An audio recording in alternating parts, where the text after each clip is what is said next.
आसंतु आज आमे जीशुଙ୍କ शिष्य फिलिपियंक जीवनी विषय जानिबा। फिलिप बेतसाइदार लोक थिले। डुबक जोहनଙ୍କ प्रचार सुनिबा पई गालिलीरु केतक कृषक माने आसीथिले। सेमानଙ୍କ मध्यरु फिलिपियो मध्य जणे थिले। पितर ओ आंद्रिय तांको ग्रामर लोक थिले। एथिरु मने हुए जे फिलिप मध्य सेमानଙ୍କ सहित मसीहଙ୍କ अपेक्षारे थिले।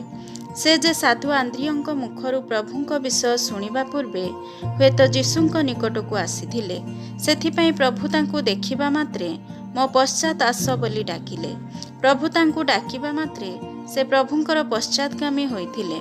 प्रभुंक दर्शन पाई से निजे परितृप्त होइथिले ओ तांको बंधु निथनिएलको मध्य प्रभुंक निकटकू आनिथिले।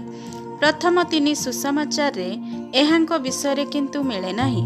साधु जोहनଙ୍କ सुसमाचार रे केतेक विशेष विषय उल्लेख करियछंती।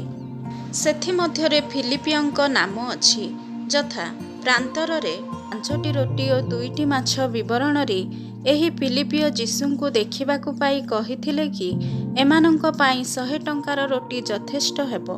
प्रभुंक मृत्यु पूर्वे ग्रीक लोक माने जीशुଙ୍କୁ देखिबाकू आसीथिले। सेही समय रे एही फिलिपियो ओ आंद्रिय एही खबर जीशुଙ୍କୁ जणाइथिले। फिलिपियो जीशुଙ୍କୁ कहिथिले, पितांकू आंभमानंकू देखांतु, एहा ही आंभमानंक पाई यथेष्ट। पेंटिकस्ट दिवस रे मध्य पवित्र आत्मा रे पूर्ण होइथिले। कथित अछि क्लुथिय ओ फुगिया देश रे सुसमाचार प्रचार करिथिले।